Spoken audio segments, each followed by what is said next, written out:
What's the best way to fight osteoporosis?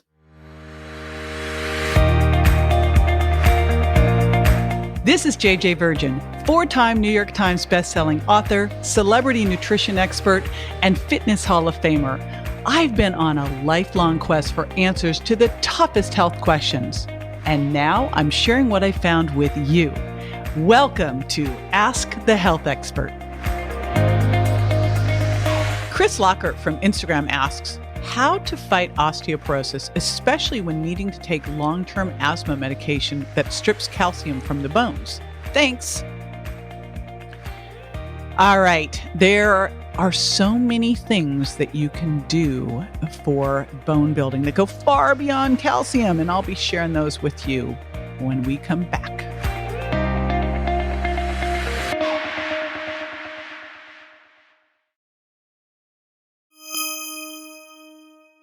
So building better bones, it's so much more than calcium. And this is yet still, it's like this urban legend that will not die. It's like, okay, yes, you got to take your calcium. So I'm going to just walk through some of the most important things that you can do for bone health. You'll realize how much of this is so important and in your control. The first one being vitamin D. Now, we think of vitamin D, of course, for building, I think we think of it for building better bones. I've been thinking a lot lately for immune system. It is a pro-hormone, not really a vitamin. So it's kind of a misnomer, but vitamin D is important because it helps your body make calcium and absorb calcium. Now, here's what's important.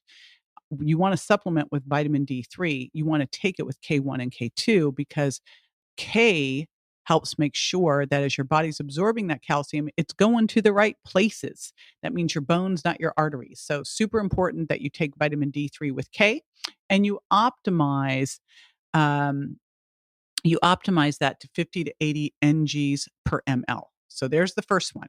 The next one is to take really good minerals that are well chelated. And it's not just calcium. Think about calcium and magnesium here. And I find so many people are really deficient in magnesium, not calcium. So magnesium, big shout out to magnesium, does a lot of different things. Again, super important for your immune system too, but I find a lot of people deficient in that. You can take Epsom salts baths, and I take a little magnesium every night before bed. Next one, estrogen is really important. And so depending on what's going on with you, where you are in life, assuming if you're a woman, men can get osteoporosis too. I found it back when I was seeing people one-on-one with a guy with celiac disease. But for us women, as estrogen goes down through menopause, so does bone density. So you really want to make sure that you're optimizing estrogen. So that's one you could work with a functional medicine doctor on. Next one is weight-bearing exercise. And when I think of weight-bearing exercise here, what I really like is weight training, especially squats and overhead presses. Like if you're doing an overhead press standing up and a squat, you're loading the spine and the hips, and that's what you need to be doing. So you want to make sure that you're doing weight-bearing exercise to axial load the spine and hips. All right. Next one, acid-alkaline balance. Very, very important. If you are too acidic, then you leach calcium from the bones to buffer your pH back to normal. So you want to make sure you're eating a lot of deep green leafies. Very, very important. And, people talk about all this, like there's been books written about acid alkaline balance. It's really like take good minerals. Those help.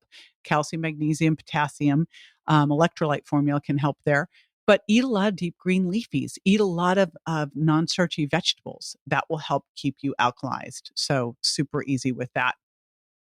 And you want acid in your stomach because you need to be able to digest your protein. You need that protein to help you make stronger bones. So make sure that you're actually being able to break down your protein. And so if you're over the age of 35, if you're under any kind of stress, so I pretty well have named everybody, especially now as this podcast is being recorded. If that's the case, do a trial of enzymes that help with digesting protein. That's betaine, proteases, that type of stuff.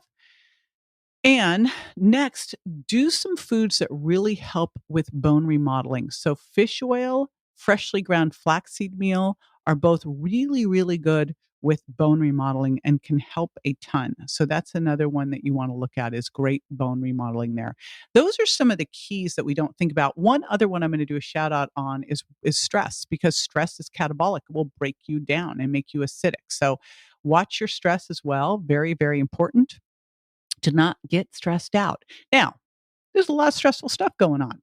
So if you are stressed, you can try things like meditation, tapping, high intensity interval training, things that can help you reduce your stress naturally. Because a lot of times we can't get rid of the source of stress, but a lot of it is just how we're interpreting it and internalizing that. And that's what we can deal with.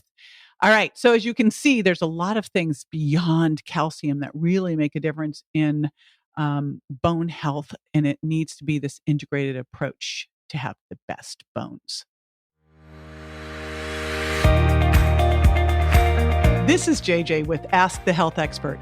I do this 5 times a week, so make sure you never miss a show by going to subscribetojj.com.